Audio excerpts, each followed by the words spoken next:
hoje, ceia do Senhor, um momento de comunhão, de confraternização, um momento em que a gente se alegra em família, né?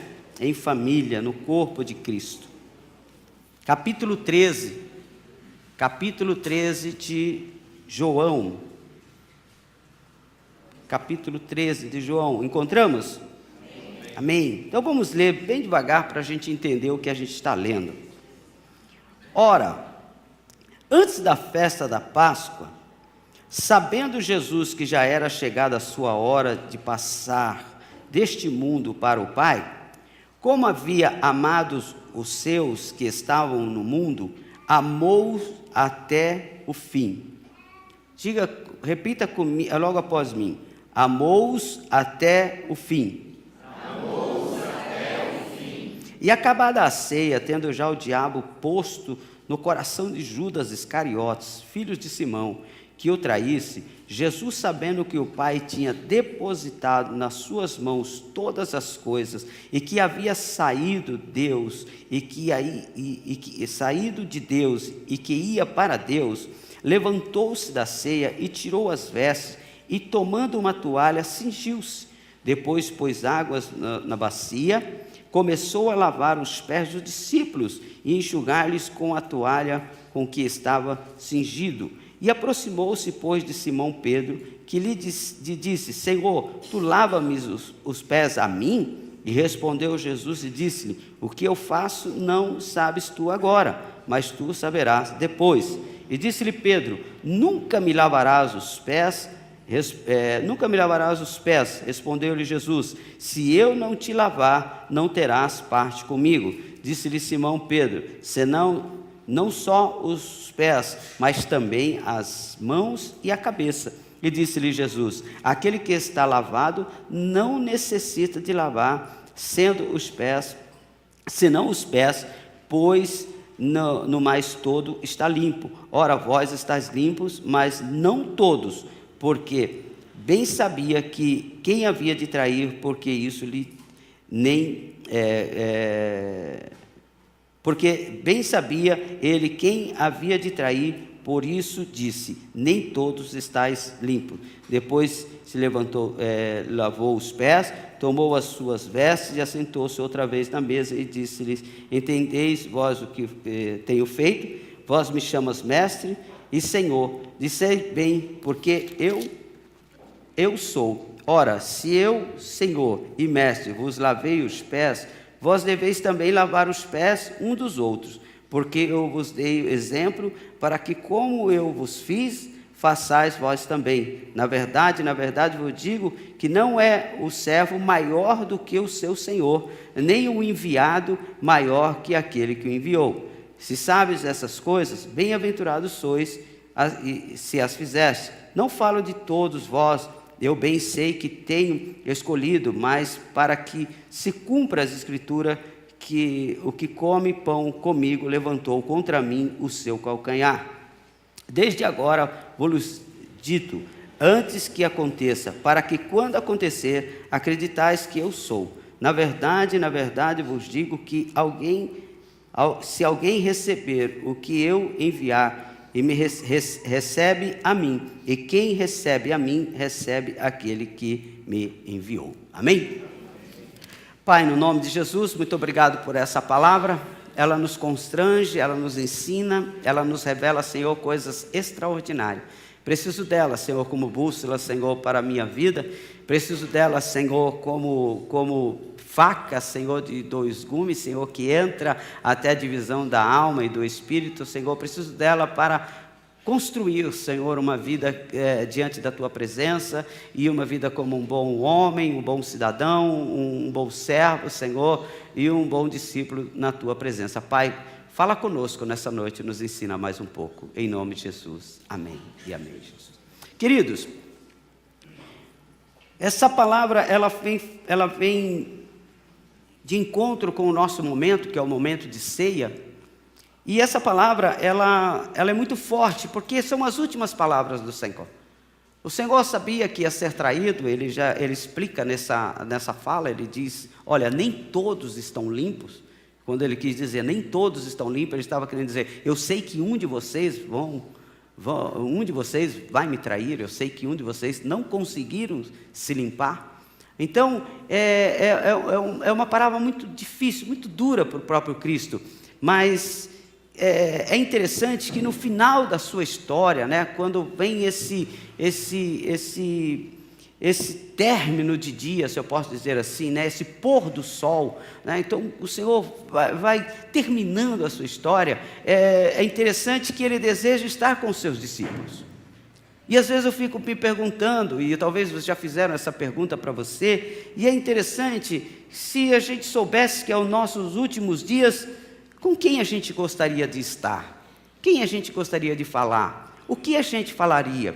Será que se a gente soubesse que, né, vai terminar a nossa história daqui a algumas horas, será que a gente ia ser assim, chamar os amigos, chamar as pessoas que a gente ama, para conversar, para aconselhar, para dizer coisas boas, ou a gente ia chamar para reclamar, para murmurar, para criticar Deus, para falar um monte de coisa? Essa é uma coisa para a gente refletir. Mas a palavra aqui, na verdade, ela vem falando sobre amor.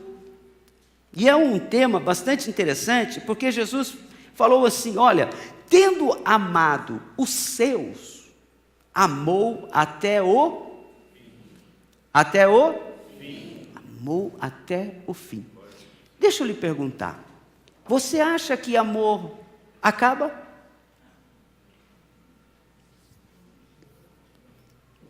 Você acha que eu durmo amando uma pessoa e acordo odiando?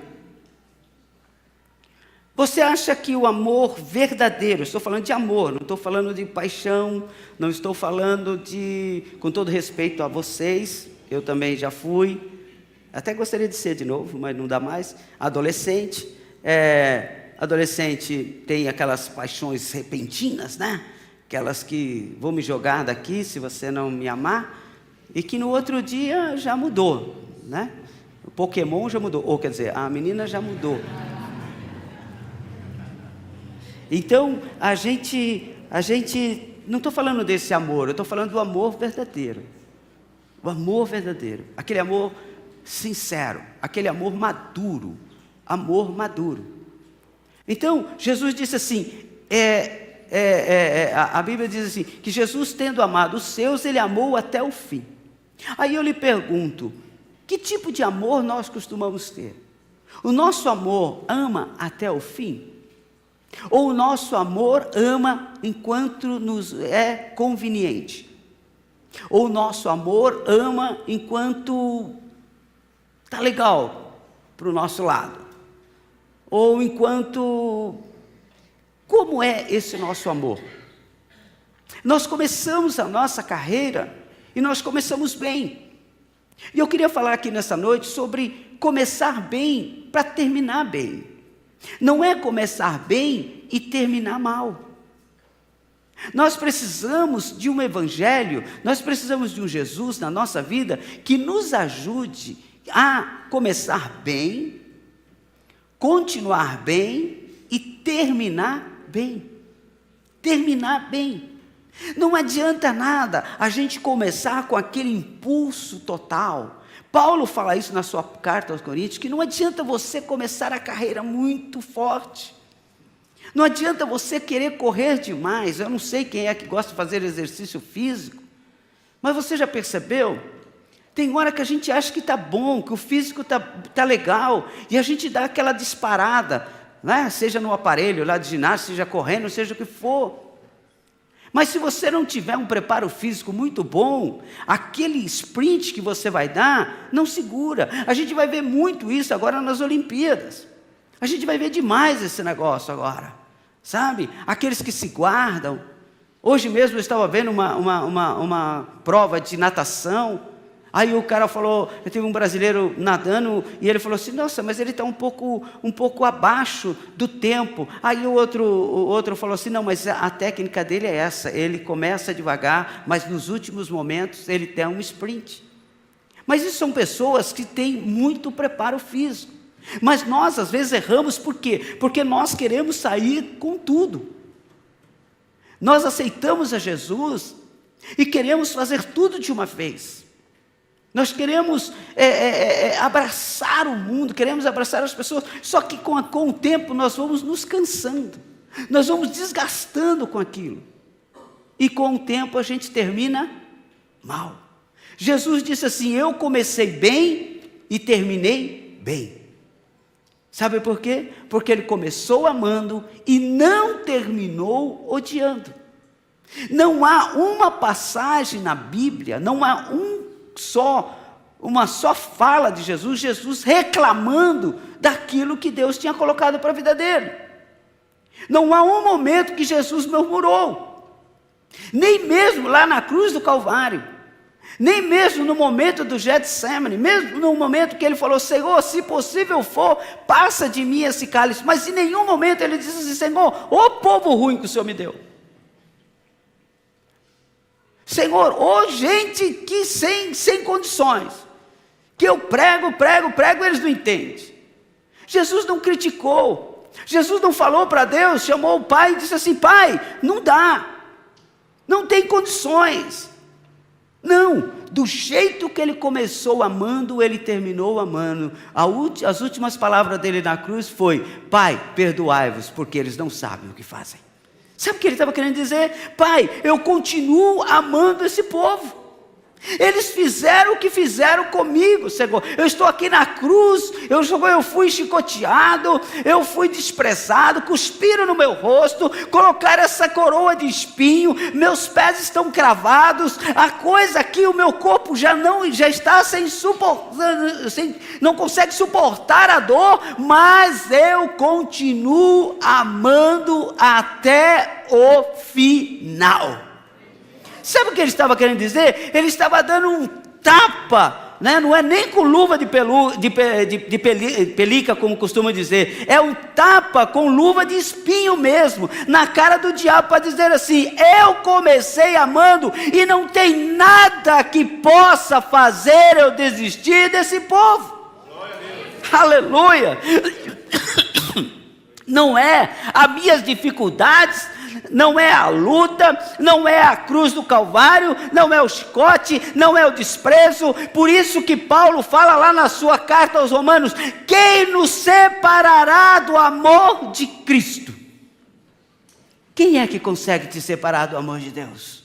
Nada, aleluia, louvado seja o nome do Senhor. Nada separa, mas e ao contrário? E se eu fizesse a leitura diferente? E se eu dissesse assim, se eu perguntasse como que eu, Abimael, o que é que me separa? O que é que me separa? O que separa você do amor de Deus? Não no sentido ele te amar, você deixar de amá-lo. Não no sentido de ele te procurar, mas você deixar de procurá-lo. Porque a coisa mais terrível que tem, irmão, é amar sozinho.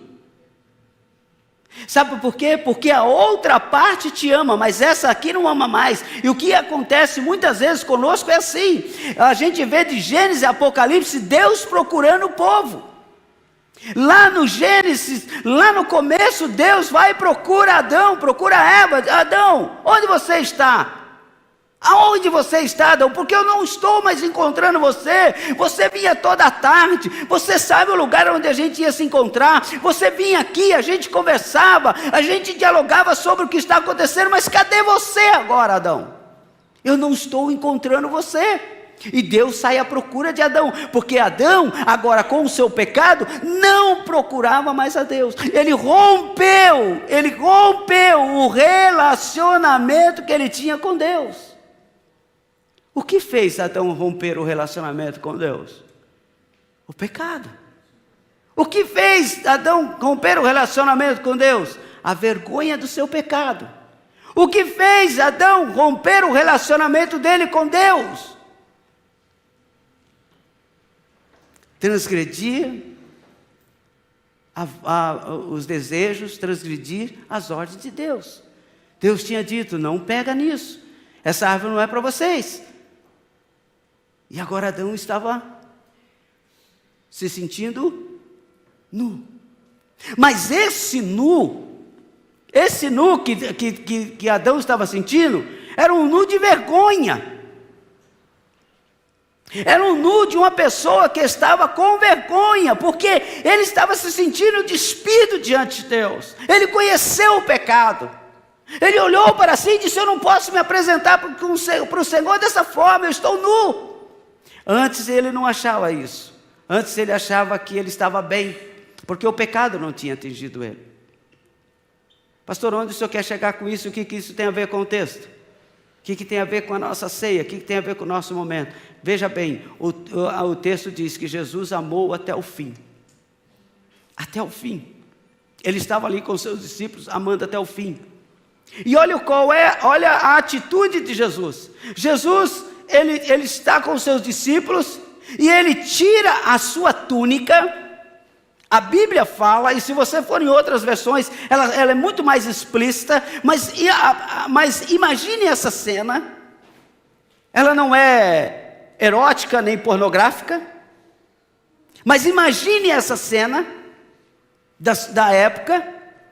Jesus estava com os seus discípulos, todos sentados ali pelo chão, e Jesus resolve agora tirar a túnica, que a Bíblia diz que ele tira a sua túnica, ele tira a sua roupa, ele fica nu. Ele pega uma toalha e cobre o seu corpo, uma parte do seu corpo, amarra, cobre a parte do seu corpo. Ele pega uma bacia com água e vai a cada discípulo e decide lavar os pés do discípulo. Então a cada um que ele lavava, ele enxugava. Para enxugar, ele precisava ficar nu novamente. Ele enxugava, lavava e enxugava. Enxugava, amarrava, lavava, amarrava. Chegou em Pedro. Acho que Pedro viu que as pessoas estavam deixando, e ele disse assim: eu não vou deixar. Eu não vou deixar. Eu não preciso disso. E ele ficou preparando uma fala para Jesus. E ele disse para Jesus: Jesus, o Senhor lavar os meus pés? Ele quis dar uma de humilde. E ao mesmo tempo, havia escondido, debaixo dessa pseudo-humildade, havia uma arrogância, um orgulho escondido lá embaixo. Porque ele disse assim: eu não preciso, eu não vou deixar o Senhor me lavar. Aí Jesus falou para ele assim: se você não deixar eu lavar os seus pés, você não tem parte comigo. Aí ele disse assim: Senhor, agora eu não quero só os pés, eu quero as mãos e eu quero a cabeça. Eu quero tudo agora.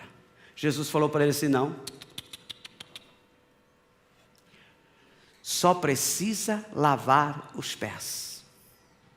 Porque quem já está limpo, quem já tomou banho, quem já foi encharcado, não precisa lavar a cabeça, não precisa tomar banho de novo. O que ele estava querendo dizer?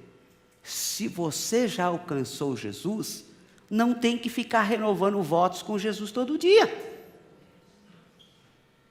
Senhor, renova a tua presença, sabe? Eu tenho visto por aí um modismo de um encontro com Deus, encontro tremendo, encontro não sei o quê. Não, irmão, eu já tive, você já teve um encontro verdadeiro com Deus. Aleluia, Ele já falou com você, você já conhece a verdade, e a Bíblia diz que se conheceis a verdade vos libertará. Aleluia, você já está livre em Cristo Jesus. Não tem mais nada, aleluia, para você fazer. Não tem sacrifício, não tem vela para acender, não tem escada para subir, não tem campanha para fazer. Deus já te libertou, louvado seja o nome do Senhor. Você é livre em Cristo Jesus. Mas ele disse assim: é necessário lavar os pés. Mas por que Jesus disse que já que vocês estão limpos, mas os pés precisam ser lavados? Sabe por que Jesus explicou isso? Porque Pedro, ele pensou em primeiro lugar: eu não preciso que o Senhor lave meus pés. Sabe o que ele quer dizer? eu não tenho pecado. Eu estou bem. Eu estou ótimo. Não lava meus pés não, Senhor. Não preciso que ninguém lave meus pés. Eu estou bem. Jesus disse assim: ei, quem não lava os pés não tem parte comigo. O que ele queria dizer com lavar os pés? Ele queria dizer que eu e você, todos os dias cometemos pecados. Que não há ninguém aqui dentro dessa igreja, fora dela, em qualquer outra igreja, não há ninguém que leia essa palavra ou não, que não cometa pecado, e que não precise lavar os pés. Não tem não tem o pastor, não tem o apóstolo, não tem ninguém. Sabe por quê? Porque ele fala assim: olha, vocês falam isso porque eu sou mestre, e vocês estão certos. Vós me chamas mestre e Senhor, dizei bem, porque eu sou. Quem era o mestre? Ele. Quem a gente deve chamar de mestre? Ele. Quem a gente deve considerar em primeiro lugar acima de todas as coisas?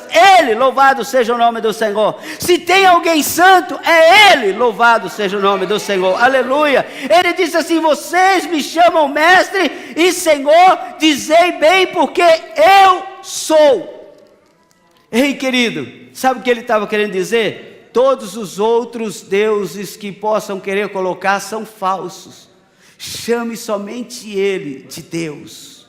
Tenha somente Ele como o Senhor da sua vida, aleluia. Vocês me chamam mestre e vocês estão fazendo bem. Então você está fazendo bem de estar aqui na igreja Restauração nessa noite, adorando e bendizendo o nome do Cristo, aleluia. Aquele que te salvou, aquele que te libertou, aquele que te curou, aquele que está fazendo grandes coisas. Por isso nós vamos tomar a ceia do Senhor e dizer: Senhor, eu agradeço o Senhor pelo seu sacrifício, porque Tu és o único Deus da minha vida. O Senhor é Deus da minha vida. Então ele disse assim: se vocês me chamam mestre, fazem muito bem. Porque ele diz assim: ora, se eu mestre vos lavei os pés, vós deveis lavar os pés dos outros. Porque eu estou deixando isso como exemplo. Eu estou deixando isso como exemplo para vocês, sabe por quê? Porque o discípulo não é maior do que o seu Senhor. E ele fala algo aqui interessante, ele falou assim: nem o enviado maior do que aquele que o enviou. Sabe o que ele está querendo dizer? O profeta não é maior do que o dono da palavra que está na boca do profeta. Aleluia. Aquele que ministra a palavra de Deus não é maior do que Ele, aleluia, que fez, aleluia, os céus e a terra, aleluia, que se derramou sobre as nossas vidas. Ele não é, ninguém é maior do que Ele, aleluia.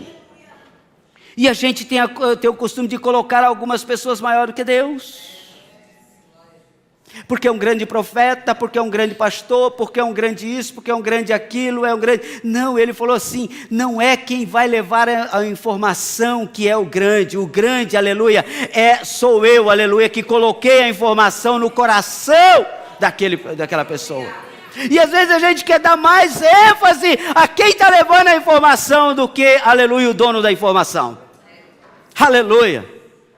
É o provedor, aleluia. É o provedor que tem toda a importância. Às vezes nós estamos aqui, tem uma rede Wi-Fi aqui nesse lugar, e a gente, que legal, tem uma rede Wi-Fi. Mas a rede Wi-Fi não tem importância nenhuma se o provedor não estiver enviando o sinal para aqui. Aleluia. E eu quero dizer para você, meu querido, aleluia, fique ligado, aleluia, diretamente com quem está mandando o sinal. Aleluia. Com quem está mandando? Ele falou assim: olha, ninguém é maior do que eu, nem mesmo aquele que está enviando a mensagem. Mas aí ele diz que nós precisa lavar os pés um dos outros. E o que é isso? Hoje pela manhã na escola bíblica, o presbítero Célio, na aula que ele estava dando, ele falou algo dizendo mais ou menos assim: que Paulo, fundador de várias igrejas, E a gente está aprendendo sobre Paulo, nós estamos aprendendo de Jesus, através das cartas de Paulo, aprendendo da igreja. E Paulo foi um fundador de igrejas. Mas nós, aqui, não fundamos igrejas. Não fundamos igrejas. A gente não sai abrindo igreja em todo lugar. Não foi isso, Célio, que você explicou? Quem aqui já abriu uma igreja? Eu abri essa. Isso não importa nada. Sabe o que o Célio estava explicando? Para nós? Ele estava explicando que cada um de nós, quando ganhamos uma pessoa para Jesus, quando levamos esse evangelho para alguém, nós estamos fundando uma igreja. Linda essa revelação, né? Linda essa revelação. Quando você fala, Jesus te ama, para uma pessoa, e aquela pessoa derrama lágrimas nos olhos, e o Espírito Santo começa a entrar, você fundou uma igreja, porque o Espírito Santo está lá. O Espírito Santo está lá. Fundou uma igreja, ali tem uma igreja, aleluia. Aí eu tenho certeza que muitos de nós aqui já fundamos muitas igrejas. Fundamos igrejas. E é esse o propósito da igreja, restauração e vida. Quando nós falamos de igreja além do templo, nós queremos fundar mais igrejas, aleluia. Nós queremos sair e fundar igrejas em muitos lugares. Mas olha que interessante, que o que foi nos ensinado, o que foi nos explicado, não é só fundar, é cuidar. Cuidar. Abrir uma igreja é fácil, mas e cuidar dela? E mantê-la? E assumir toda a responsabilidade de uma igreja, como pessoa física, CNPJ, como igreja espiritual, como igreja invisível, toda a responsabilidade. Nós temos aqui, passando de 200 membros da igreja.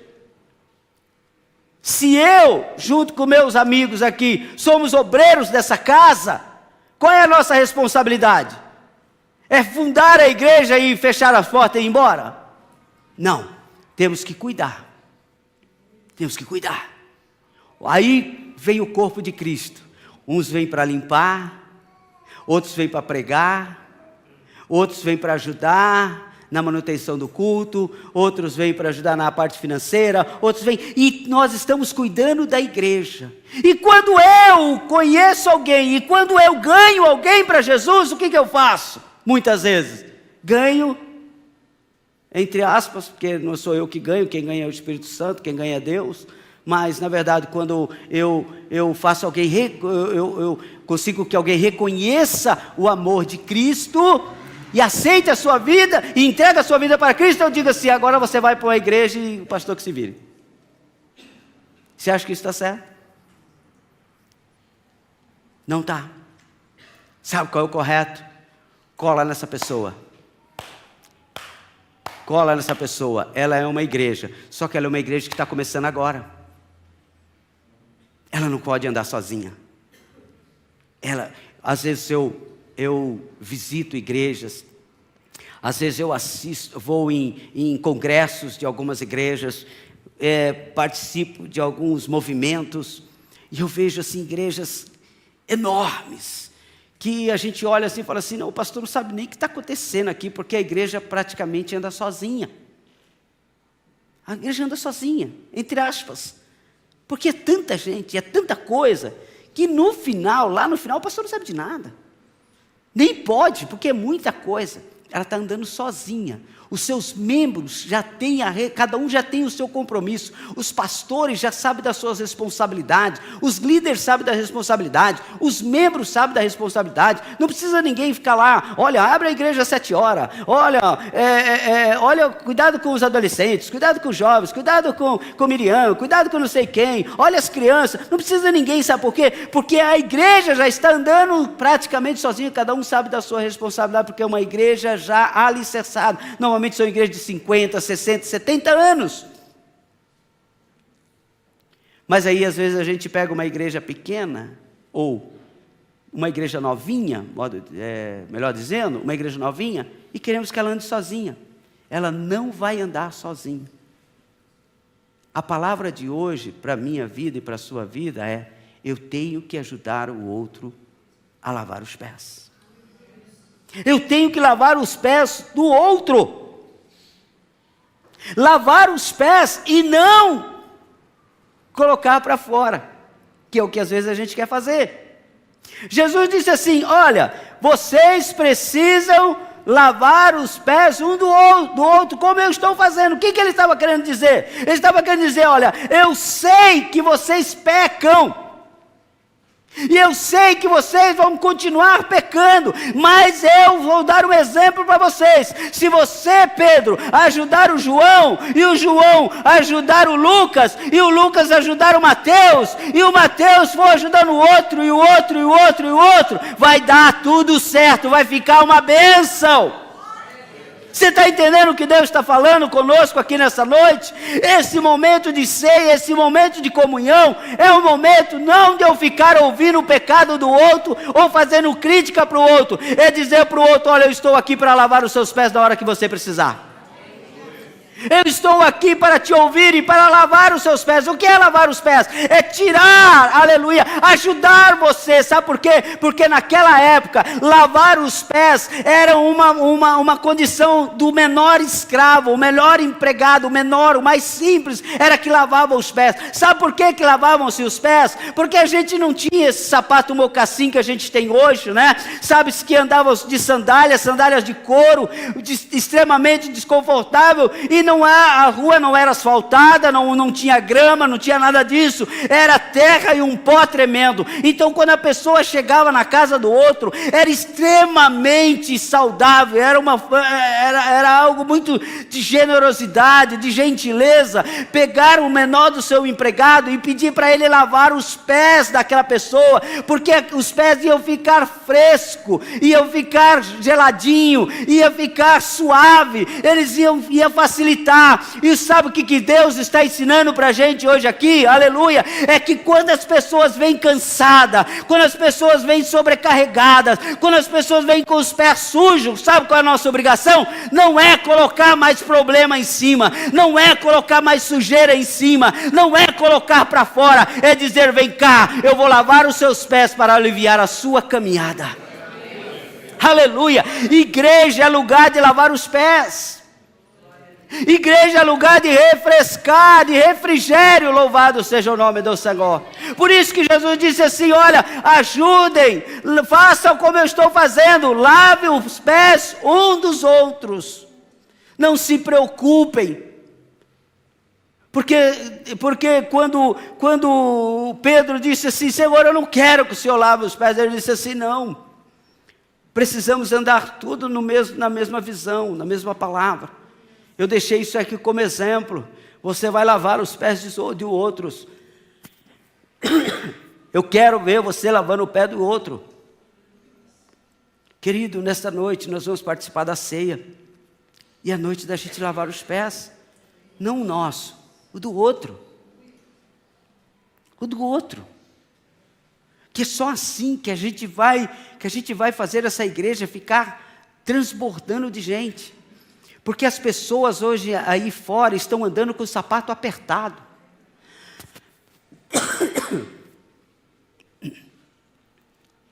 Você tem ideia, como eu falei há poucos dias atrás, com licença.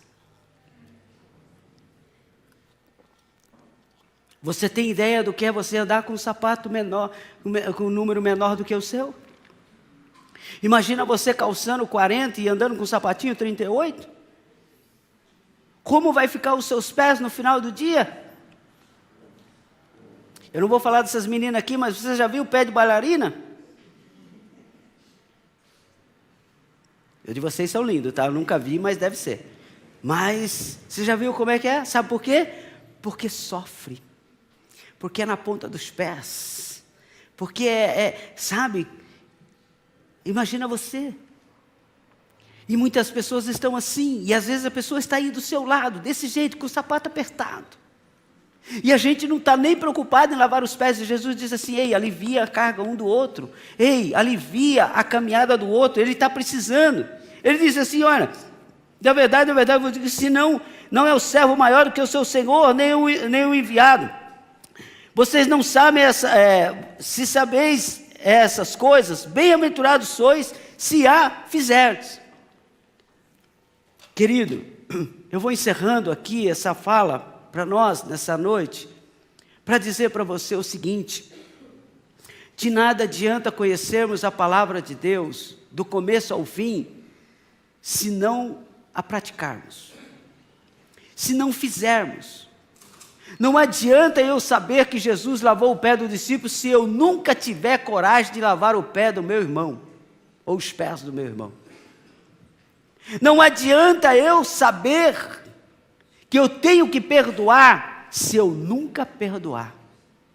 Não adianta eu saber todas as regras teológicas da Bíblia e não praticarem nada. Ele falou assim: vocês serão felizes, vocês serão abençoados, já que vocês sabem, façam. É assim que é a prática. Mas para isso, para nós podermos fazer isso, o que precisa acontecer em nós? Algo que eu vi e até publiquei, algo do poeta, escritor Mia Couto. O que ele disse? Ele disse o seguinte: que para que eu possa ver a luz do meu irmão, eu preciso apagar um pouco a minha. Isso é muito forte. Sabe por que eu não vejo os pés sujos? Ou melhor, sabe por que eu só vejo os pés sujos do meu irmão? Porque a minha luz está muito forte.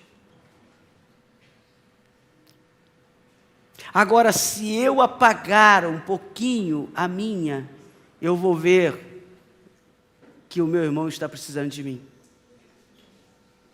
Se eu diminuir um pouco aquilo que eu quero, aquilo que eu planejo, aquilo que é de dentro de mim, mas sabe o que precisa?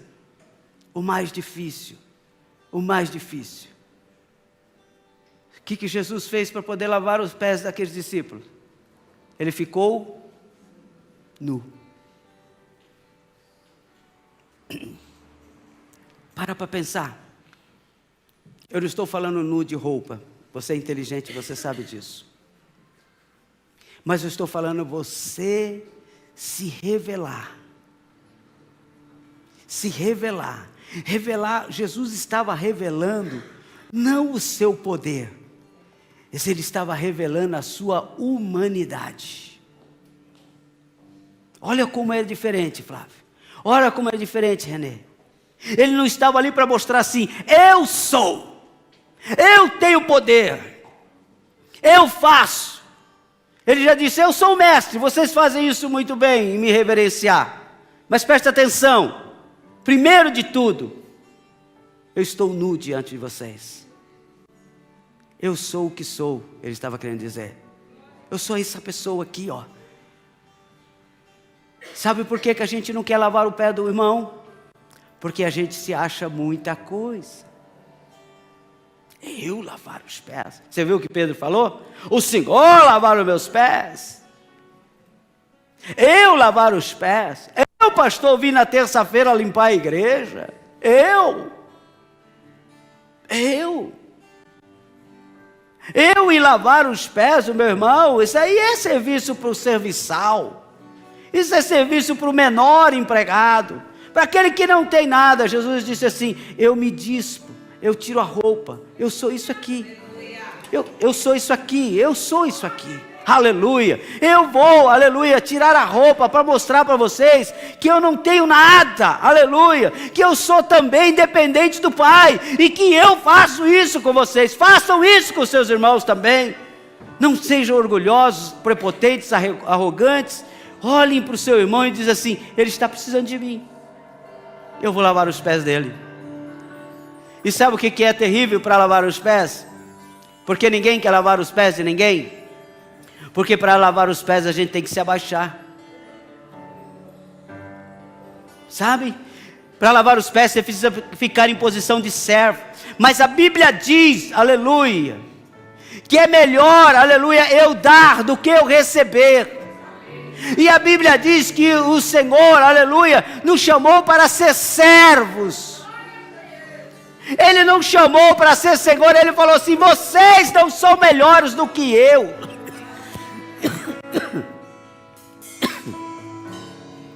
Vocês não são melhores do que eu. Se eu me abaixei para lavar os pés deles, por que vocês não podem fazer isso? Se eu desci, por que vocês não podem descer? Se eu morri, me sacrifiquei, por que vocês não podem fazer? Se eu amei até o final, por que vocês estão desistindo no meio do caminho? Para pensar. Uma pessoa que você gostava muito, mas que hoje você odeia. O que aconteceu? Uma pessoa que você gostava, não vou dizer nem que amava demais, mas que você gostava.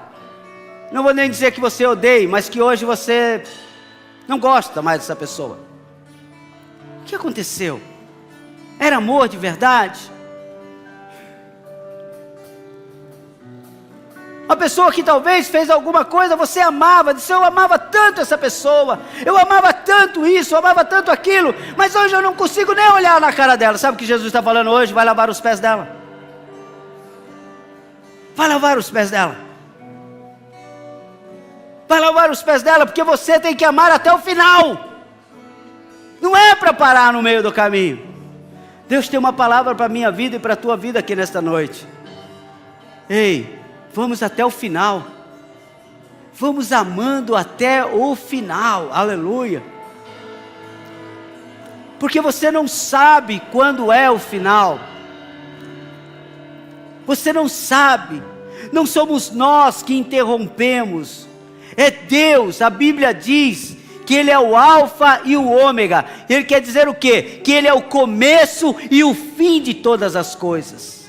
É Ele que começa as coisas na minha vida e é Ele que termina as coisas na sua vida. Se Ele tiver de colocar, Ele coloca. Se Ele tiver de tirar, Ele tira. Mas Ele faça. Mas você permaneça amando até o fim.